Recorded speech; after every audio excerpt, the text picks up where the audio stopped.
فيه تقوم فيه الساعة. النبي صلى الله عليه وسلم قال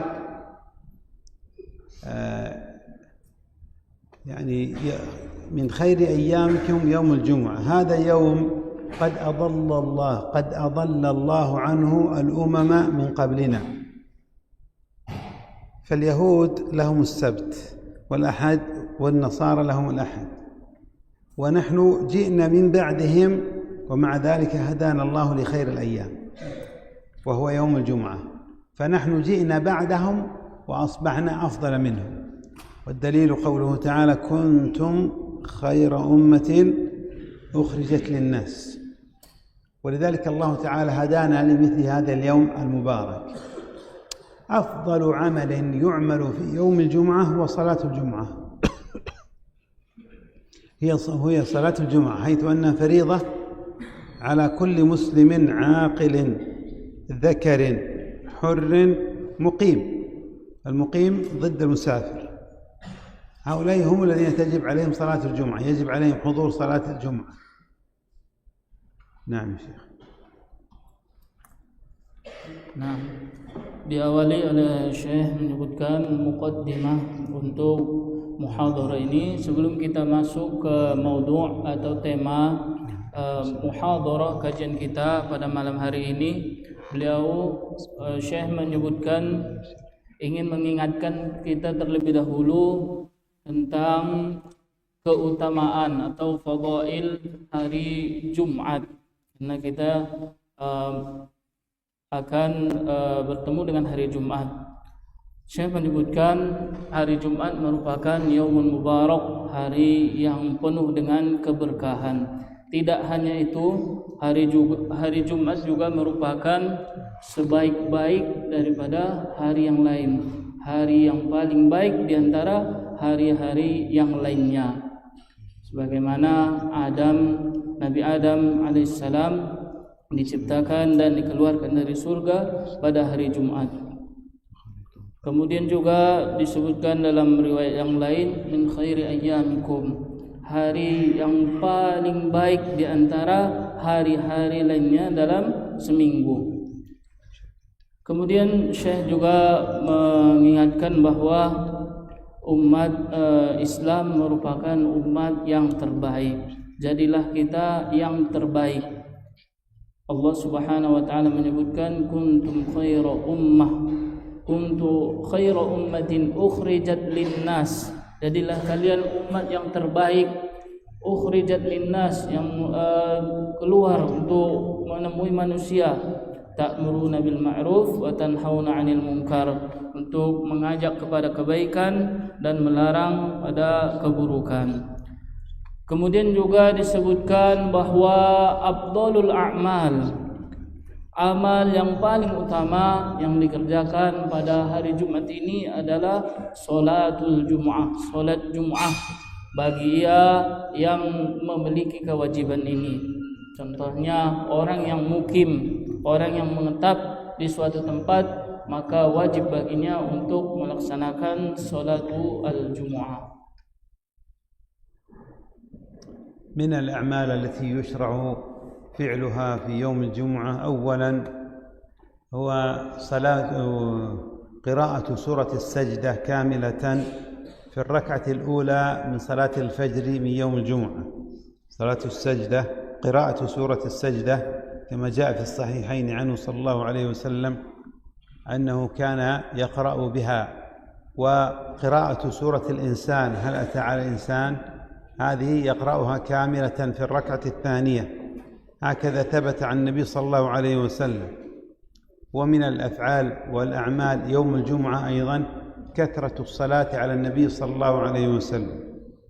أيها الإخوة، الصلاة على النبي صلى الله عليه وسلم لا شك أنها فاضلة ومن الأعمال المقربة إلى الله تعالى، ويتأكد فعلها يوم الجمعة كما في حديث أوس بن أوس عند أبي داود وغيره. النبي صلى الله عليه وسلم قال: فإذا كان يوم الجمعة فأكثروا من الصلاة علي فإن صلاتكم تبلغني حيث كنتم. قالوا: كيف نصلي عليك وقد أرمت؟ قال إن الله حرم على النار إن الله حرم على الأرض أن تأكل أجساد الأنبياء، وإن الله تعالى وكل ملائكة يبلغونه عن أمته السلام عليه الصلاة والسلام. ومن الأعمال الفاضلة في يوم الجمعة قراءة سورة الكهف، قراءة سورة الكهف كاملة. فالنبي صلى الله عليه وسلم يقول: من قرأ يوم الجمعة سورة الكهف أضاء له ما بين الجمعتين.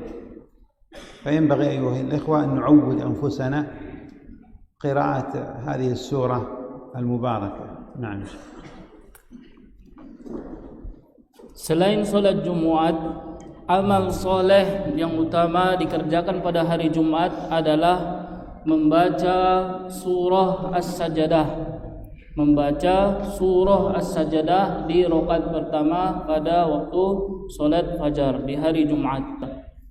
Kemudian setelah itu, di antara amal soleh yang utama dikerjakan pada hari Jumat adalah memperbanyak sholawat atas Nabi Sallallahu Alaihi Wasallam, karena tidak diragukan lagi, tidak disangsikan lagi bahwa sholawat atas Nabi Muhammad Sallallahu Alaihi Wasallam merupakan amalan atau amal soleh yang mendekatkan diri kita kepada Allah Azza wa Jalla. Kemudian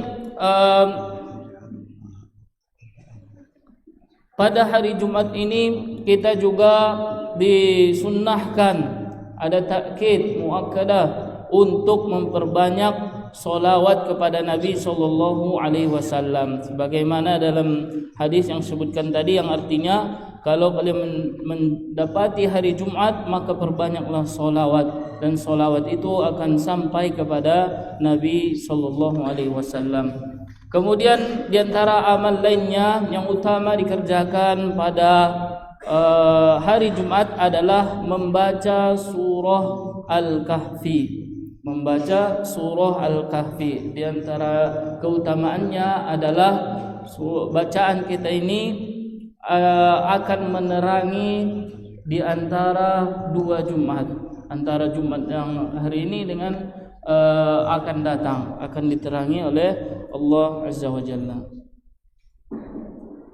من الأعمال التي ينبغي على المسلم أن يعتني بها في يوم الجمعة هو الاغتسال يوم الجمعة، ولبس أحسن الثياب، وأن يمس طيبا إن كان عنده أو عند أهله. هكذا جاء في حديث سلمان رضي الله عنه عند البخاري، وكذلك جاء في الصحيحين أنه صلى الله عليه وسلم قال: من اغتسل يوم الجمعة ثم جاء في الساعة الأولى فكأنما قرب بدنه، ومن جاء في الساعة الثانية فكأنما قرب بقرة، ومن جاء في الساعة الثالثة فكأنما قرب كبشا أقرا، ومن جاء في الساعة الرابعة فكأنما قرب دجاجة، ومن جاء في الساعة الخامسة فكأنما قرب بيضة. فإذا دخل الإمام، كل هذا في حديث واحد، فإذا دخل الإمام طوت الملائكة الصحف ودخلوا المسجد يستمعون الذكر، يعني أن الذي يأتي بعد دخول الإمام لا يكتب له من أجل التقدم شيء، الذي يأتي بعد دخول الإمام لا يكتب له من أجل التقدم شيء. فلذلك سن لنا التبكير للجمعة في يوم الجمعة، أن نأتي إليها مبكرين، فإنه كما مر معنا في الحديث: من جاء في الساعة الأولى فكأنما قرب بقرة بدنه، وهكذا حسب التقدم. وهذه الساعات الخمسة تحسب من طلوع الشمس إلى دخول الإمام، وهي تختلف حسب الفصول، فالشتاء يختلف عن الصيف، فالصيف أطول نهارا، فلذلك لا نستطيع أن نقول الساعة كذا، وإنما نقول احسب من طلوع الشمس إلى دخول الإمام ثم اقسمها على 5، فتكون هنا عرفت الساعة الأولى، مقدار الساعة الأولى والثانية، وهكذا. فلذلك ينبغي علينا أن نحرص على التبكير الذي هجره كثير من الناس، والله المستعان. نعم.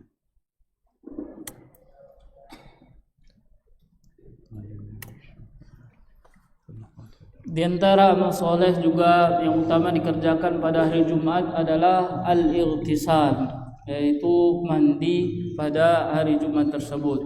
Kemudian di antara keutamaannya juga memakai pakaian yang terbaik, memakai pakaian yang paling bagus pada hari Jumat tersebut, berdasarkan daripada sunnah Nabi Sallallahu Alaihi Wasallam untuk memakai pakaian yang terbaik di hari Jumat. Kemudian juga disebutkan dalam perkataan yang lain, siapa yang ia mandi pada hari Jumat tersebut, kemudian ia melanjutkan dengan sholat, maka ia mendapatkan pahala yang terbaik. Di hari Jumat ini juga disunnahkan bagi seorang muslim untuk senantiasa at-tabkir, yaitu bersegera untuk mendatangi masjid, bersegera untuk mendatangi masjid di hari Jumat. Semakin cepat ia datang, semakin segera ia menuju ke masjid, sampai di masjid, maka semakin besar pula keutamaan dan pahala yang didapatkannya, mulai dari pagi harinya sampai datang imam. Siapa yang paling dahulu, maka ia yang mendapatkan keutamaan yang paling baik. Oleh karena itu diwasiatkan kepada kita, dipesankan kepada kita untuk rajin-rajin memperhatikan atau untuk bersegera menuju ke masjid pada hari Jumat ini. Namun ini merupakan sunnah yang sering dilupakan oleh sebagian dari kita. أحسن الله إليك. أيها الإخوة، من السنة أن من جاء إلى المسجد لا يجوز له أن يجلس حتى يصلي ركعتين. قال عليه الصلاة والسلام: إذا دخل أحدكم المسجد فلا يجلس حتى يصلي ركعتين. ولذلك إذا جئت للجمعة فلا يجوز لك أن تجلس حتى لو كان الإمام يخطب، حتى لو كان المؤذن يؤذن، فيجب عليك أن تصلي ركعتين. وقد كان النبي صلى الله عليه وسلم يوما يخطب الجمعة فجاء رجل فجلس، فقطع النبي صلى الله عليه وسلم خطبته ثم قال له: أصليت ركعتين؟ قال: لا. قال: قم فصلي ركعتين. هذا يدلك على أهمية صلاة ركعتين. وصلاة الجمعة ليس لها سنة قبلية، صلاة الجمعة ليس لها سنة قبلية، وإنما إذا جئت قبل الجمعة فإنك إما أن تصلي سنة الضحى إذا أتيت مبكرا، أو تصلي تحية المسجد، أو تصلي نافلة مطلقة. فإن من السنة أن من جاء الجمعة أن يصلي، وهكذا كان دأب السلف، يصلون حتى يدخل الإمام، ركعتين ثم يسلم، ركعتين ثم يسلم، وهكذا. هذا منه أيها الإخوة. فيصلي ركعتين ثم يسلم. أما بعد الصلاة فهناك سنة بعدية، وهي أن يصلي إما 4 في المسجد أو 2 في البيت. إن صلى في البيت ف2، وإن صلى في المسجد ف4. 4 يعني 2 ويسلم، و2 ويسلم. هذه السنة، هذه السنة. فينبغي علينا أيها الإخوة أن نحرص على مثل هذه السنن. أيها الإخوة، المسجد إنما بني لذكر الله والصلاة والذكر والدعاء. أما القيل والقال والعبث بالجوال أو بغيره فلا ينبغي. ولذلك إذا أتيت للمسجد احرص على الصفوف الأولى، فإنها يكون فيها عقلاء الناس يتعبدون لله، فتكون مثله. أما إذا ذهبت إلى الصفوف الخلفية فإنها فيها يكون الذين يعبثون كثير من سفهاء الناس وغيرهم. فلذلك إذا جئت إلى الجمعة احرص على أن تستفيد من وقتك، إما أن تصلي أو تقرأ قرآن أو تذكر الله أو تدعوه. المهم احذر من العبث، هذا قبل دخول الإمام. أما إذا دخل الإمام فيحرم العبث. عليه الصلاة والسلام يقول: إذا من مس الحصى فقد لغى، ومن لغى فلا جمعة له، يعني ليس له ثواب الجمعة. مس الحصى، طبعا الآن ما عندنا حصى، لكن عندنا العبث، أعبث بلحيتي، أعبث بثوبي، أعبث بقلمي، أعبث بجوالي، أعبث بالسجادة تخطيطا وغير ذلك، كل هذا داخل في مسألة مس الحصى. فإذا خطب الإمام يجب أن تكون عيوننا مسمرة إلى الإمام، وآذاننا وقلوبنا نسمع ماذا يقول حتى نستفيد. ومثله نعم، وكذلك من العبث التصوير بالجوال والإمام يخطب، هذا من العبث، وهذا من مس الحصى. بعض الناس يريد أن يصور الخطيب والمأمومين وغيره، هذا كله خلاف السنة، والله المستعان. تفضل.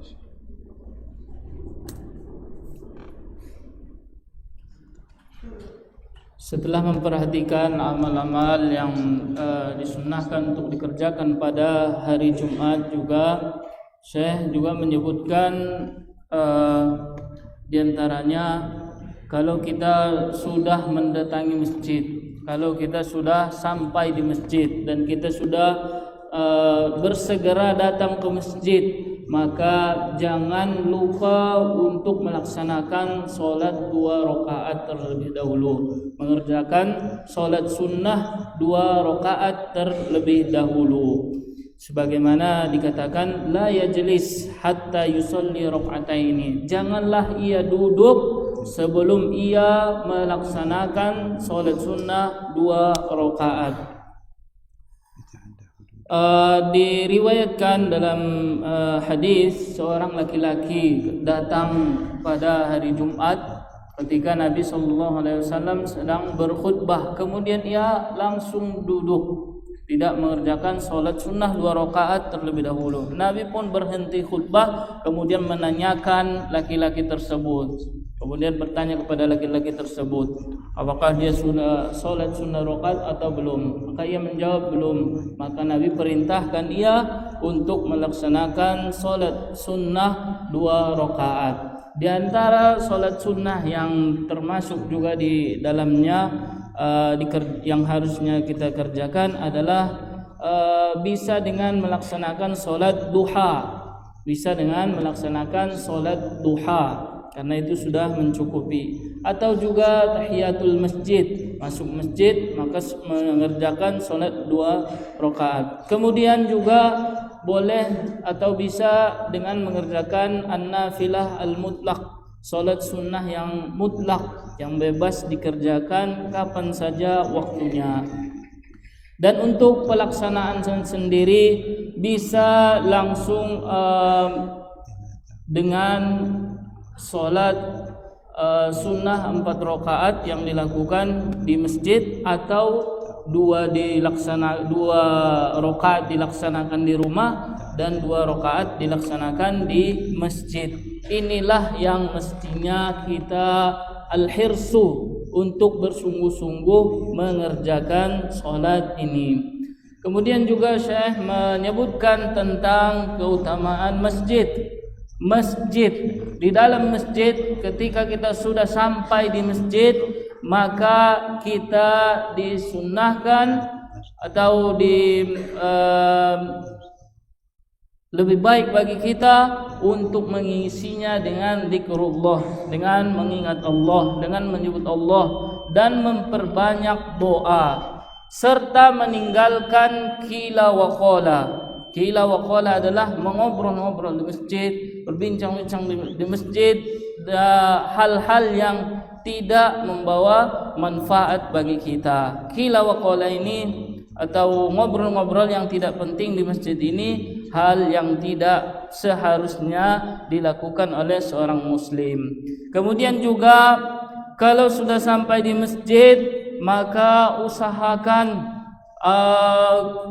kita mencari shaful awal untuk mendapati shaf pertama.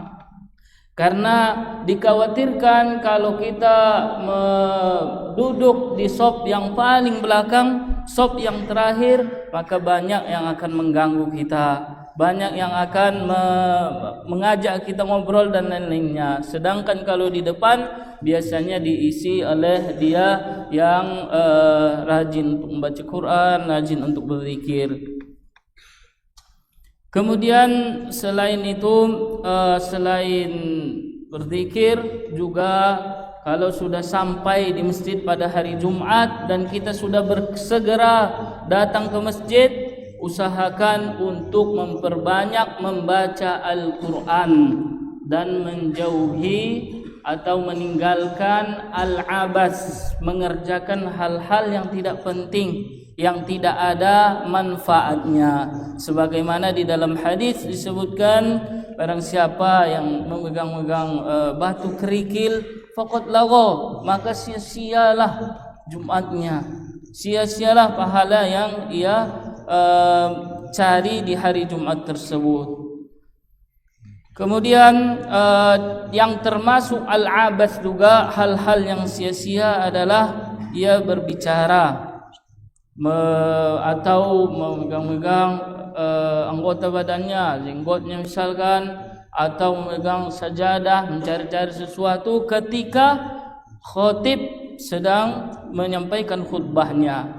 Yang seharusnya dilakukan kalau di hari Jumat atau ketika khatib sedang menyampaikan khutbahnya adalah fokus untuk mendengarkan dan mengambil faedahnya. Dan yang terakhir disampaikan oleh Syekh adalah termasuk hal yang sia-sia atau yang tidak bermanfaat, taswirul jawwal. Dia mengambil foto ataupun mengambil video ketika imam sedang menyampaikan khutbahnya. Ini merupakan al-abas, hal yang tidak bermanfaat dan bahkan khilafus sunnah, menyelisihi sunnah Nabi sallallahu alaihi wasallam. عن فضائل هذا اليوم المبارك يوم الجمعة، كل ذلك المقصود منه يا أيها الإخوة أن نسمع ونطبق، لأن الواحد منا حريصا على أن تكون جمعته نافعة له يوم أن يلقى ربه سبحانه وتعالى. من فضائل ومن الأمور التي ينبغي أن نعتني بها في يوم الجمعة، إذا بدأ الخطيب يخطب يجب علينا أن نسكت، لا يجوز لأحد أن يكلم أحدا والخطيب يخطب، فلا يجوز للمأموم أن يكلم المأموم، لا يجوز للمأموم أن يكلم المأموم ولو برد السلام، لا يجوز أن يرد السلام، ولا أن يشمت العاطس، ولا أن يأمر بالمعروف وينهى عن المنكر. فيجب على الجميع أن ينصت لقوله عليه الصلاة والسلام: إذا قلت لأخيك يوم الجمعة والخطيب يخطب، إذا قلت له صح فقد لغوت، ومن لغى فلا جمعة له. يعني صح فقط حرفان، فما بالك بمن يتكلم كثيرا؟ فالمسألة خطيرة أيها الإخوة. فلا جمعة له، يعني ليس له ثواب الجمعة، لا يعني أن جمعته باطلة، لا، لكن لا يكتب له أجر ثواب الجمعة. فعلينا أيها الإخوة أن نجاهد أنفسنا على الإنصات. لا يجوز لأحد أن يكلم أحدا إلا المأموم، يجوز له أن يكلم الإمام الخطيب، والخطيب يجوز له أن يكلم المأموم، أما ما عدا ذلك فلا يجوز. جميل. من الأمور التي ينبغي أن ننتبه لها أن الجمعة تدرك بإدراك ركعة، فإذا أدركت ركعة مع الإمام فقد أدركت الجمعة. أحسنت. لا خلاص، جزاك الله خير، بارك الله فيك. إذا جئت والإمام يخطب، عفوا، إذا جئت والإمام يصلي، إذا جئت والإمام راكع الركعة الثانية فأدركت معه الركعة الثانية، فإذا سلم تقوم وتأتي بركعة. أما إذا جئت وقد رفع الإمام رأسه من الركعة الثانية فتدخل معه لكن إذا سلم تقوم وتتمها ظهرا يعني 4. فهذا يدلك على أن الجمعة تدرك بإدراك الركعة الأخيرة، فلا بد أن نتفطن لذلك. نعم.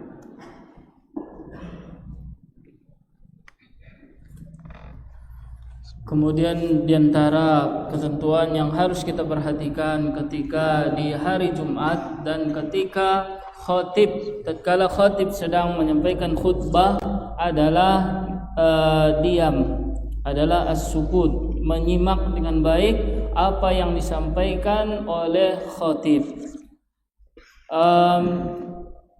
Walaupun itu membalas salam orang lain, itu juga tidak diperbolehkan ketika khatib sedang menyampaikan khutbahnya. Juga mengucapkan yarhamukallah ketika ada yang bersin.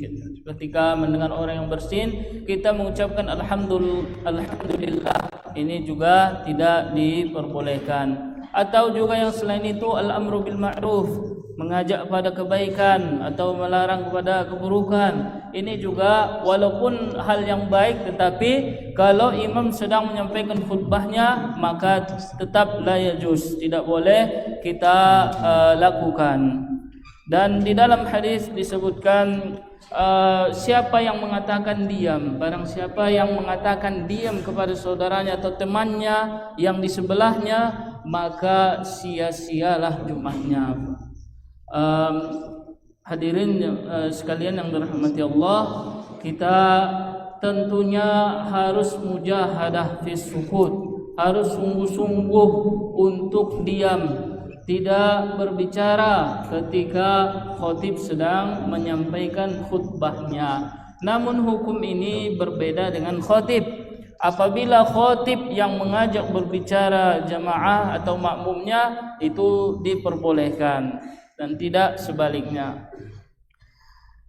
Kemudian kita mendapati solat Jumu'ah ini rakaah wahidah itu sudah dapat ketika mendapati imam di rakaat yang terakhir. Yumkin an tukarrisah bayan an idraku ar-rakaah. نعم. أيضا الأسئلة أكد عليهم إذا كان عنده شيء مكتوب يأتي به الآن. أيها الإخوة، الجمعة تدرك بإدراك ركعة. كيف ذلك؟ إذا جئت والإمام راكع الركعة الثانية في صلاة الجمعة ثم دخلت معه وأدركت الركوع، فهنا إذا سلم الإمام تقوم وتأتي بركعة واحدة، فتكون بذلك أدركت الجمعة. أما إذا جئت وقد رفع رأسه من الركعة الثانية فإنك تدخل معه، وإذا سلم تأتي تقوم وتأتي ب4 ركعات صلاة الظهر. يعني إذا فاتتك الركعة الثانية فقد أدركتها ظهرا فقط، تصليها ظهرا. فهمت؟ طيب. Dikatakan kita sudah mendapati rakaat pada hari Jumat itu, kalau kita mendapati imam sedang rukuk di rakaat yang kedua, maka kita mengganti 1 rakaat saja. Sedangkan kalau imam sudah selesai rukuk dan kita baru datang, maka menggantinya 4 rakaat zuhur. آخر مسألة في يوم الجمعة هي مسألة ساعة الإجابة. فالنبي صلى الله عليه وسلم قال: إن في الجمعة لساعة لا يوافقها عبد يسأل الله من خير الدنيا والآخرة إلا أعطاه الله إياه. فلذلك ينبغي علينا ألا يفوتنا هذا الوقت المبارك. جمهور أهل العلم يرون أنها في آخر ساعة، فإذا كان يوم الجمعة بعد العصر قبل المغرب بساعة أو نصف ساعة، تعال إلى المسجد وارفع يديك إلى ربك واسأله مما تريد من حاجاتك الدينية والدنيوية. فلينبغي علينا أن نحرص على الدعاء، نكثر من الدعاء، وخاصة في أوقات الإجابة. أنت بحاجة إلى أن تدعو لنفسك، والديك بحاجة إلى أن تدعو لهما، إخوانك وإخواتك، أقاربك بحاجة، المسلمون بحاجة، المستضعفين، أهل فلسطين، أهل بورما، أهل السودان وغير ذلك من المسلمين يحتاجون إلى دعائك، فلا تبخل عليهم بارك الله فيك في الدعاء، وخاصة في مثل هذه الأوقات المباركة. وهناك وقت آخر وهو كما جاء في صحيح مسلم لما سئل عن النبي صلى الله عليه وسلم قال: ما بين دخول الإمام إلى أن تقضى الصلاة، كل هذا وقت الإجابة. فإذا دخل الإمام مثلا من ها هنا وهو في الطريق قبل أن يصل المنبر أنا أرفع يدي من دخول، لأنه قال من دخول الإمام فدخل الإمام. وكذلك ما بين الخطبتين ترفع يديك تدعو ربك، كذلك في الصلاة تدعو ربك، لأن كل هذا وقت إجابة. قال إلى أن تقضى الصلاة. فعلينا أيها الإخوة أن نحرص على وقت الإجابة، أن نستغله بدعاء ربنا سبحانه وتعالى. بارك الله في الجميع. نعم. Tidak diragukan lagi bahwa hari Jumat ini merupakan sa'atul ijabah, momen yang terbaik digabulkan doa-doa seorang muslim.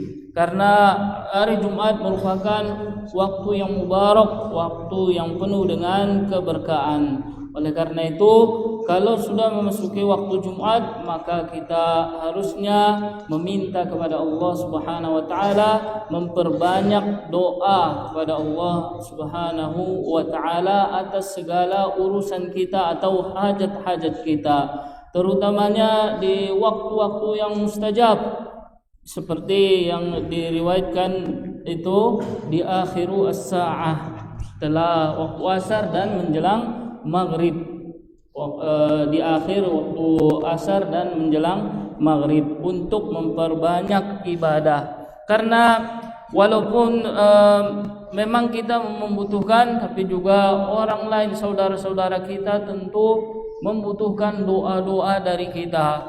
Banyak yang merasakan musibah atau ujian, saudara-saudara kita yang di Palestina misalkan, yang di Burma, dan di negara-negara lainnya yang kita ketahui banyak peperangan, banyak sekali ujian yang mereka dapatkan. Maka jangan bakhil kita untuk memperbanyak doa, jangan kita kikir untuk memperbanyak doa.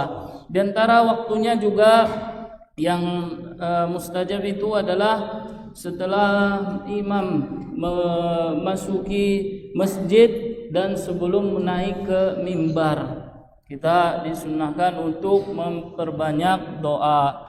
Dan di antara waktu yang mustajab juga di hari Jumat itu adalah ma baina khutbatain, di antara dua khutbah kita disunahkan untuk berdoa dan itu mustajab. Asyrul mu'minin rahimani wa rahimakumullah, Syekh mengingatkan kita untuk istighlal, mempergunakan waktu dan memperbanyak doa, terutamanya di hari Jumat. طيب، ننتقل بعد ذلك إلى موضوع الصلاة. الله تعالى افتتح سورة المؤمنون بماذا؟ قد أفلح المؤمنون. ماذا؟ الذين هم في صلاتهم خاشعون.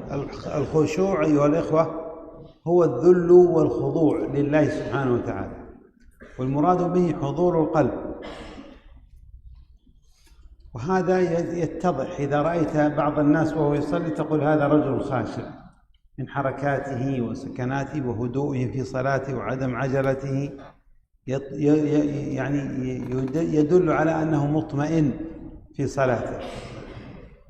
فالطمأنينة كما مر معنا أنها ركن من أركان الصلاة في جميع الأركان، ولذلك الله تعالى مدح هؤلاء المؤمنين حينما قال الذين هم في صلاتهم خاشعون، والذين هم عن اللغو معرضون، والذين هم عن للزكاة فاعلون. ثم قال بعد ذلك أولئك هم الوارثون الذين هم يرثون الفردوس هم فيها خالدون. هذا يدلك على أن الخشوع أمره عظيم في الصلاة.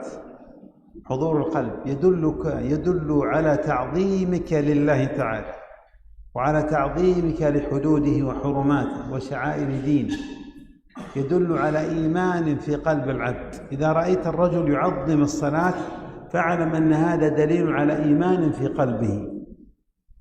وذلك المؤمن يهتم ويعتني بالصلاة ويحب الصلاة ويفرح بالصلاة ويكثر من الصلاة ويقبل على الصلاة ويداوم على الصلاة. وذلك لما ذكر النبي صلى الله عليه وسلم السبع الذين يظلهم الله في ظله يوم لا ظل إلا ظله، قال رجل معلق قلبه في المساجد.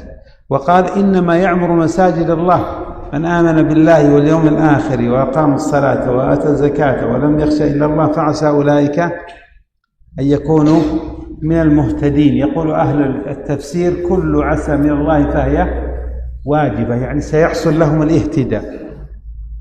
وقال في آية أخرى في بيوت أذن الله أن ترفع ويذكر فيها اسمه يسبح له فيها بالغدو والآصال رجال. ما صفة هؤلاء الرجال؟ قال رجال لا تلهيهم تجارة ولا بيع عن ذكر الله وإقام الصلاة وإيتاء الزكاة. طيب لماذا؟ قال يخافون يوما تتقلب فيه القلوب والأبصار. طيب ما جزاءهم؟ ليجزيهم الله أحسن ما عملوا ويزيدهم من فضله. إذن مسألة الصلاة مسألة عظيمة أيها الإخوة. قال النبي صلى الله عليه وسلم جعلت قرة عيني في الصلاة. وقال لبلال أرحنا بالصلاة، يعني أنسه ولذته ومتعته في الصلاة. كان أحد السلف عليه رحمة الله إذا دخل بيته سكت أهله هيبة له، وإذا دخل في الصلاة بدأوا يتكلمون. لماذا؟ لأنهم يعلمون أنه لا يسمعهم، منشغل بصلاته. وهذه درجات وسلم العبودية يترقى فيه المرء حتى يصل إلى مثل هذه الدرجات العالية. لما عروة بن الزبير رحمه الله وهو من التابعين لما ذهب إلى الشام إلى الوليد بن عبد الملك أصابه داء في رجله يسمى داء الآكلة، أو اليوم يسمونه الغرغرينة. الأطباء لما رأوه قالوا لا بد من قطع الرجل، فاستسلم لأمر الله تعالى وقالوا لا بد أن نسقيك شرابا يذهب بعقلك حتى نستطيع أن نقطع. فقال لا يمكن أشرب شيئا يذهب بعقلي. قالوا لا بد من هذا. قال لا، عندي لكم حل. قالوا ما هو؟ قال أقوم أصلي، فإذا قمت أصلي افعلوا ما شئتم. لماذا؟ لأنه ليس معهم عقله في صلاته. فعلا لما قام يصلي جاءوا بالمنشار والزيت فقطعوا الرجل وغمسوها بالزيت. طبعا الرجل أغمي عليه مباشرة، الدماء وزيوت زيت حار وكذا. الشاهد ماذا؟ أنه وهو في صلاته لا يشعر بشيء. وهذا كله من توفيق الله لعبده. واعلم أخي المبارك أن هذه الأمور وهذه الحالات التي تحكى عن السلف لم يولدوا هكذا، وإنما ربوا أنفسهم وتدربوا في هذا السلم حتى وصلوا إلى الغايات. كان علي بن عبد الله بن عباس إذا سجد وقعت العصافير على ظهره من طول سجوده، تظن أنه ثوبا ملقى. وكذلك محمد بن طلحة كان يقال له السجاد من كثرة سجوده. يقول أحد السلف رأيت سفيان الثوري رحمه الله سجد سجدة بعد المغرب فلم يرفع رأسه إلا عند أذان العشاء. لماذا؟ ماذا يقول؟ لماذا؟ ما يتعب؟ نقول لا يتعب، بالعكس يستمتع ويتلذذ، كما أننا نتلذذ إذا جلسنا مع رفقائنا نتكلم قد نجلس الساعات الطوال. هؤلاء يتلذذون بمناجاتهم لله تعالى. ويقول الآخر رأيت سفيان الثوري سجد سجدة فطفت حول الكعبة 7 مرات ولم يرفع رأسه. إذن المسألة هم بشر مثلنا يا أخوان، مثلنا، يأكلون ويشربون وينامون وغير ذلك، لكن وفقهم الله تعالى لمثل هذه العبادات العظيمة. إذن شأن الصلاة شأن كبير، ولذلك إذا رأيت نفسك ترتاح للصلاة فاعلم أن هذه علامة إيمان في قلبك. وإذا رأيت نفسك لا تقبل على الصلاة ثقيلة عليك، فلا بد أن تعالج نفسك، أنت مريض مرضا إيمانيا، مرضا معنويا. وإذا قال الله تعالى وإنها لكبيرة إلا على الخاشعين، ثقيلة. ولذا أما المؤمن فهو يأنس بها ويرتاح فيها، لأن فيها مناجاة لرب العالمين سبحانه وتعالى. قال الله تعالى قال تعالى: وكذلك جعلناكم أمة وسطا لتكونوا شهداء على الناس ويكون الرسول عليكم شهيدا وما جعلنا القبلة التي كنت عليها إلا لنعلم من يتبع الرسول ممن ينقلب على عقبيه وإنها لكبيرة. هذا الشاهد، هذا الذي أريد.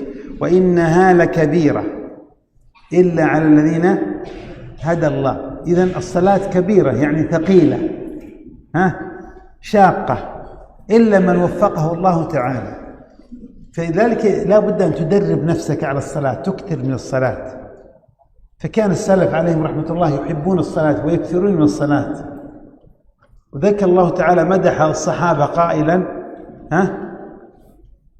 عن من صفاتهم، قال: سيماهم في وجوههم من أثر السجود.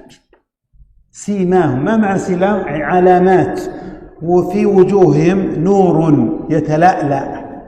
وإذا قال النبي صلى الله عليه وسلم: والصلاة نور، والصلاة نور في الوجه، ونور في القلب، ونور في القبر، ونور على الصراط. كل ذلك من أثر الصلاة. لماذا هذا النور؟ لأنهم بدأوا يناجون الله تعالى، فالله تعالى ألبسهم من نوره. فلذلك لابد أن نعظم الصلاة ونهتم بشأن الصلاة ونتفقه في الصلاة ونكثر من الصلاة ونحب الصلاة ونتقدم للصلاة. النبي صلى الله عليه وسلم كان إذا حزبه أمر فزع إلى الصلاة، كما تقول عائشة رضي الله عنها: يفزع إلى الصلاة، لأن في الصلاة فرج ومخرج، إزالة للهموم والغموم، حيث تبثها إلى علام الغيوب سبحانه وتعالى. نعم يا شيخ.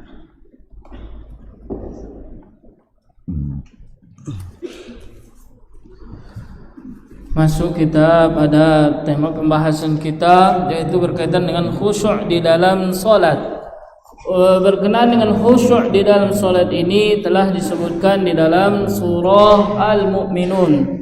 Allah Subhanahu wa taala berfirman, di antara ciri-ciri orang-orang yang beriman itu adalah mereka yang khusyuk di dalam salatnya. Qad aflahal mu'minun alladzina hum fi salatihim khashi'un.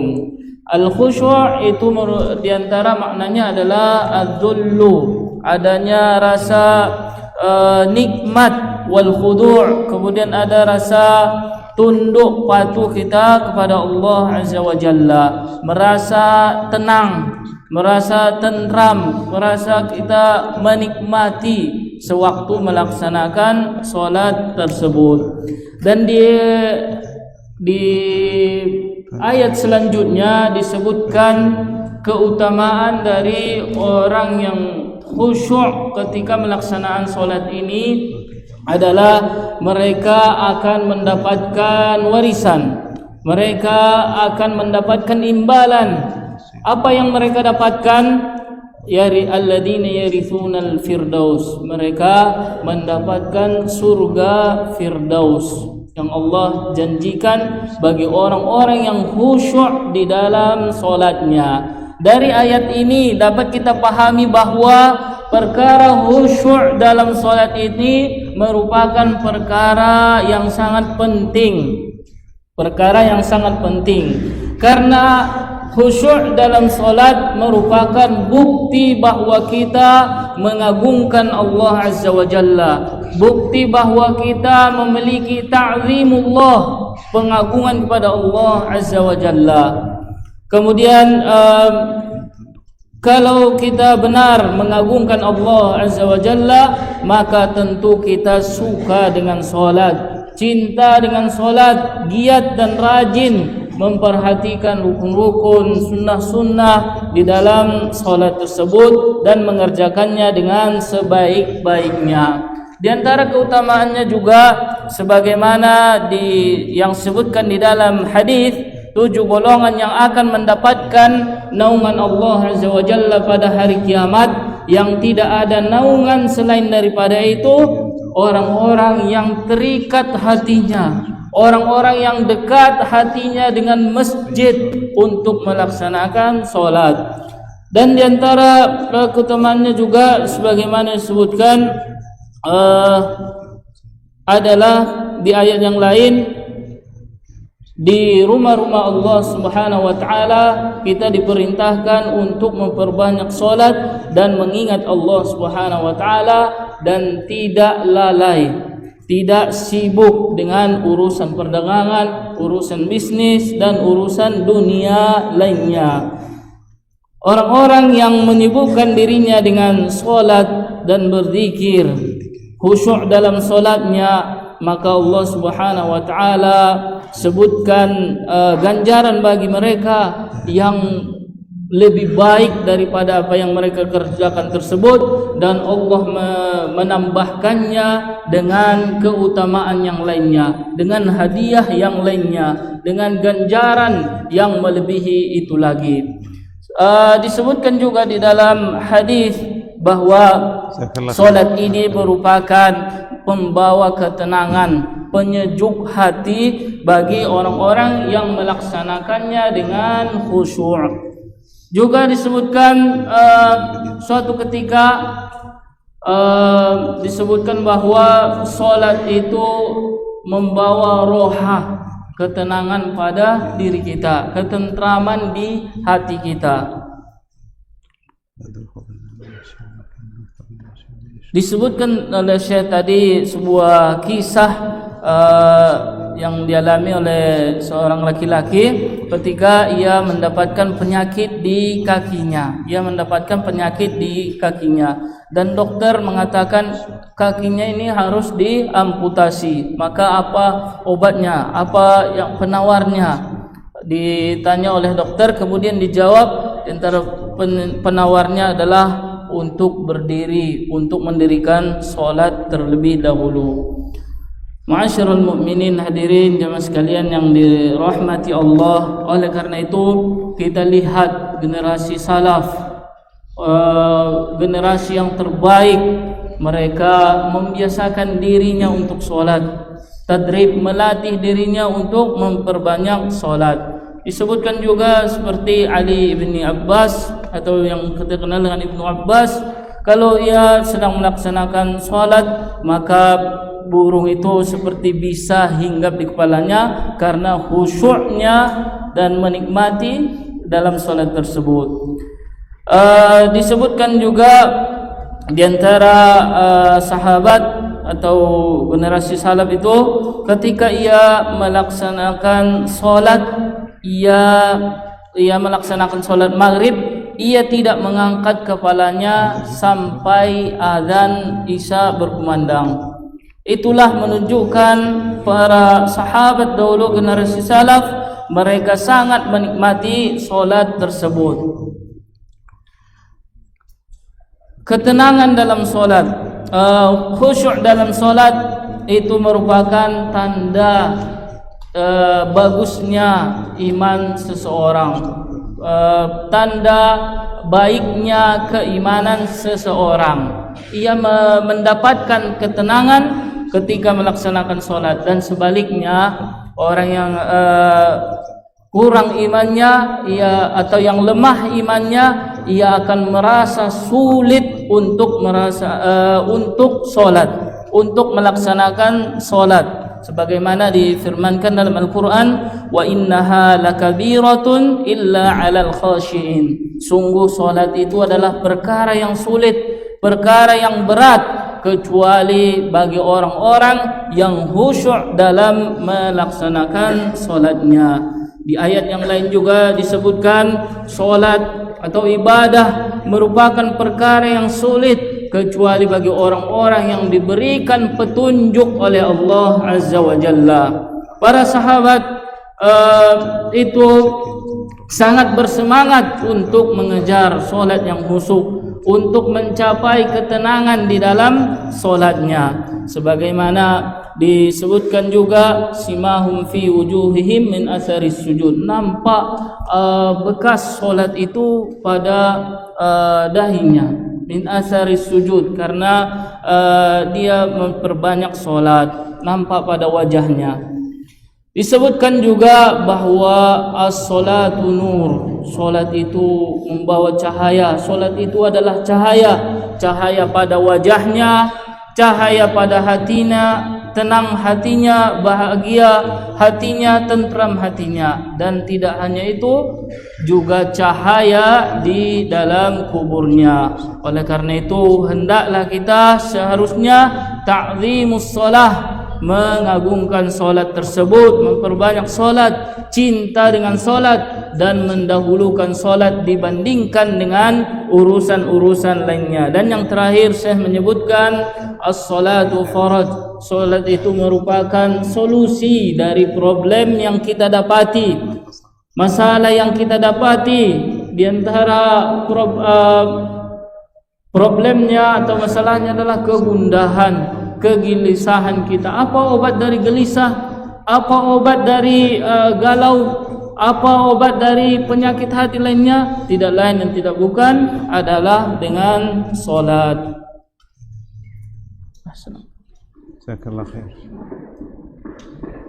إذن شأن الصلاة شأن كبير في هذا الدين العظيم، لها مكانة كبيرة، والدليل على ذلك أنها فرضت على الأمم من قبلنا، لسنا أول من فرض عليه الصلاة. تأمل في القرآن ماذا يقول ربنا سبحانه وتعالى: وأوحينا إلى موسى وأخيه أن تبوأ لقومكما بمصر بيوتا واجعلوا بيوتكم قبلة وأقيموا الصلاة وبشر المؤمنين. هذا موسى وهارون. وذلك في ليلة المعراج، ليلة الإسراء، النبي صلى الله عليه وسلم قال: مررت بقبر موسى عليه السلام وهو قائم يصلي في قبره. هذا يدلك على عظمة الصلاة. وقال الله تعالى عن إبراهيم: رب اجعلني مقيم الصلاة ومن ذريتي ربنا وتقبل دعاء. وقال أيضا عن إبراهيم: ربنا إني أسكنت من ذريتي بواد غير ذي زرع عند بيتك المحرم ربنا ليقيموا الصلاة. إذن شأن الصلاة شأن عظيم أيها الإخوة. وقال عن زكريا: فنادته الملائكة وهو قائم يصلي في المحراب. وقال عن مريم عليه السلام: وإذ قالت الملائكة يا مريم اقنتي لربك واسجدي واركعي مع الراكعين. وقال عن عيسى عليه السلام قال: وجعلني مباركا أينما كنت وأوصاني بالصلاة والزكاة ما دمت حيا. إذن هذه حال أنبياء الله ورسله، وهذه حالهم مع الصلاة، وهذا كثير أيها الإخوة. طيب إذا كان الأنبياء والرسل هكذا حالهم مع الصلاة، فمعنى ذلك أن الصلاة لها شأن كبير، شأن عظيم.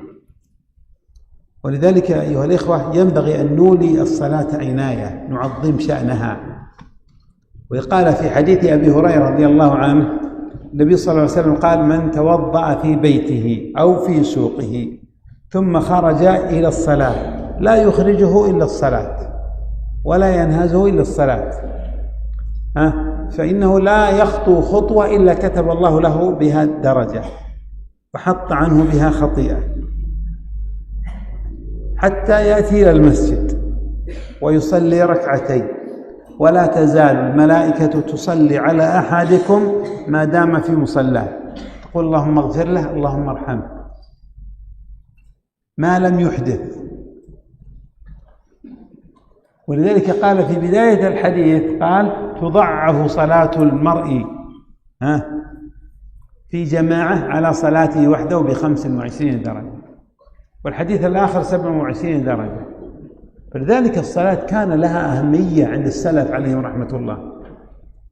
عامر بن الزبير، عامر بن عبد الله بن الزبير، وهو من التابعين رحمه الله، كان مريضا مرض الوفاة، فلما أذن المؤذن سمع المؤذن يقول حي على الصلاة حي على الفلاح، قال لأبنائه احملوني إلى المسجد. قالوا يا أبانا قد عذرك الله، كيف أنت مريضا أنت؟ قال أبدا لا أسمع حي على الصلاة حي على الفلاح ولا آتي إلى المسجد.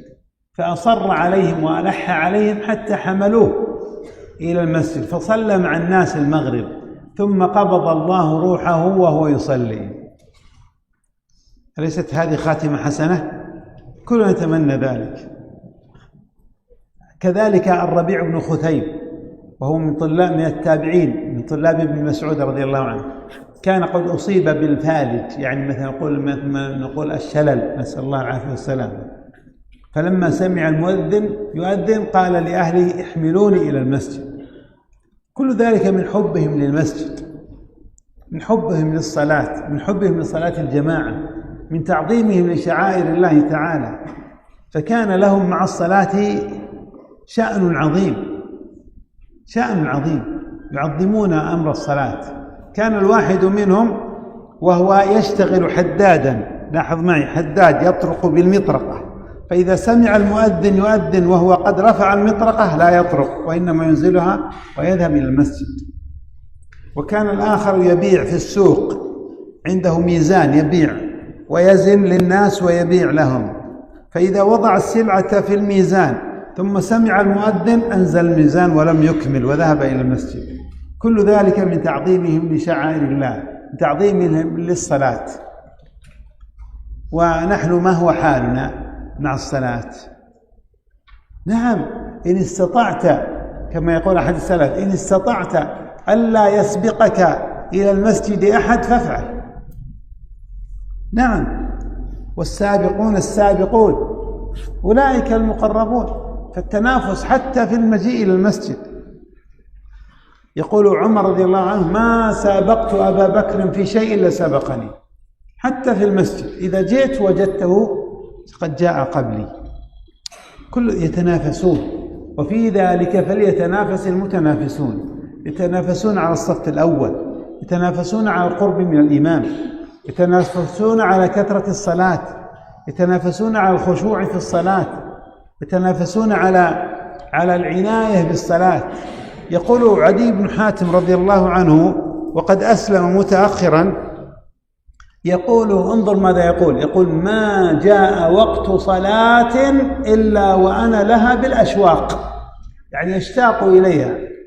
ويقول ما جاء وقت صلاة إلا وأنا مستعد لها.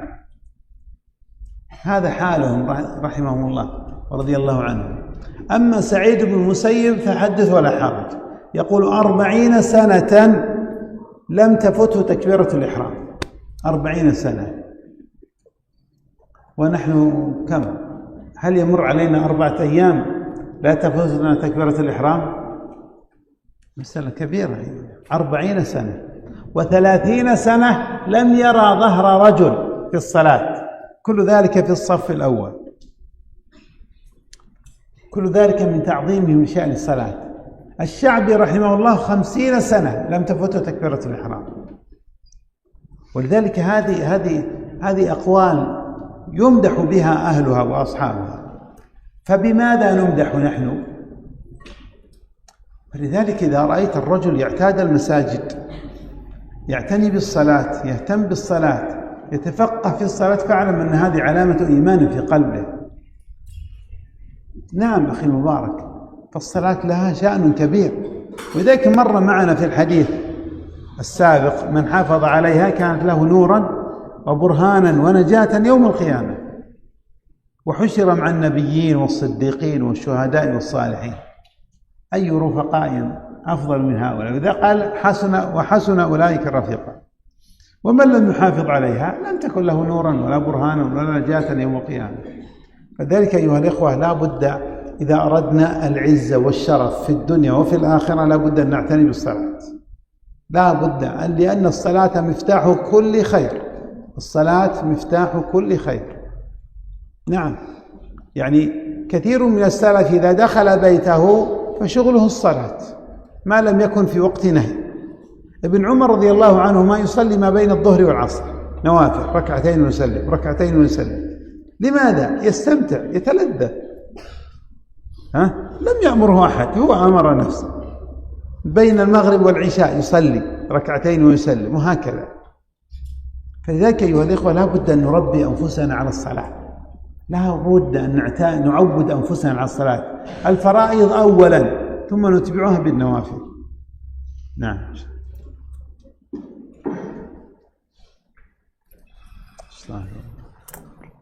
Hadirin sekalian kaum muslimin yang dirahmati Allah Azza wa Jalla, maka berdasarkan keterangan dari Syekh, perkara sholat ini merupakan hal yang penting untuk kita perhatikan, karena sholat ini tidak hanya pada orang-orang di generasi kita sekarang ini saja, tidak hanya pada umat yang sekarang ini saja. Bahkan kita ketahui Nabi Musa sebagaimana dalam ayat Al-Quran juga Allah perintahkan dia untuk melaksanakan sholat. Begitu juga dengan Nabi Ibrahim, hingga Nabi Ibrahim berdoa kepada Allah Subhanahu wa taala, Rabbi ja'alni muqimas shalah, ya Allah, jadikanlah aku dan keturunanku itu yang senantiasa menegakkan solat. Begitu juga dengan Nabi Zakaria, begitu juga dengan Maryam, begitu juga dengan Isa ibnu Maryam. Di dalam Al-Quran diperintahkan bagi mereka untuk melaksanakan solat. Kita bisa melihatnya, bisa melihat perintah tersebut di dalam Al-Quran, bahwa generasi-generasi terdahulu juga Allah Subhanahu wa taala perintahkan untuk menegakkan salat.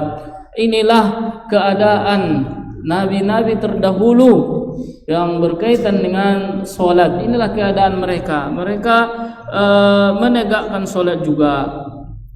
Maka oleh karena itu sepantasnya bagi generasi kita umat sekarang ini untuk benar-benar memperhatikan salat, untuk benar-benar fokus ketika ia melaksanakan salatnya.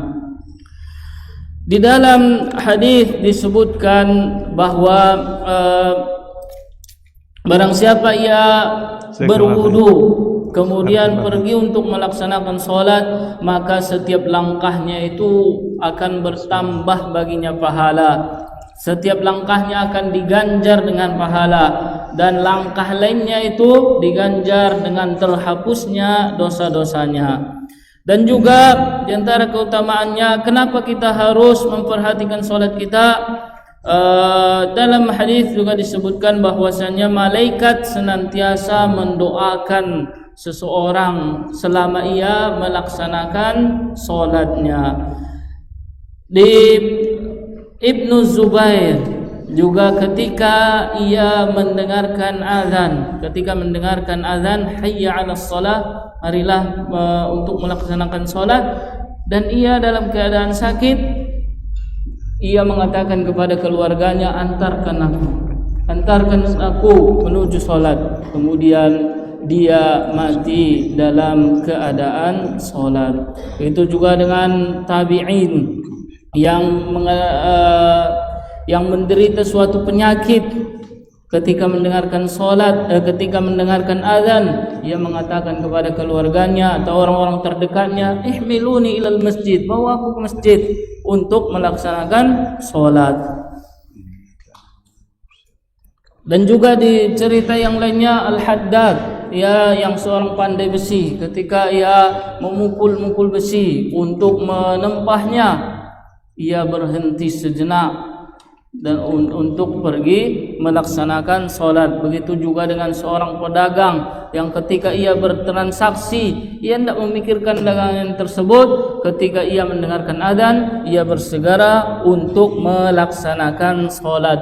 Beginilah para ta'zim terhadap salat, sangat memperhatikan salatnya, sangat gigih untuk melaksanakan sholat tersebut, maka pantaslah kita menanyakan kepada diri kita masing-masing, pantaslah kita merenunginya, pantaslah kita untuk muhasabah introspeksi diri kita, bagaimana hubungan kita dengan sholat, bagaimana kita memperhatikan sholat kita.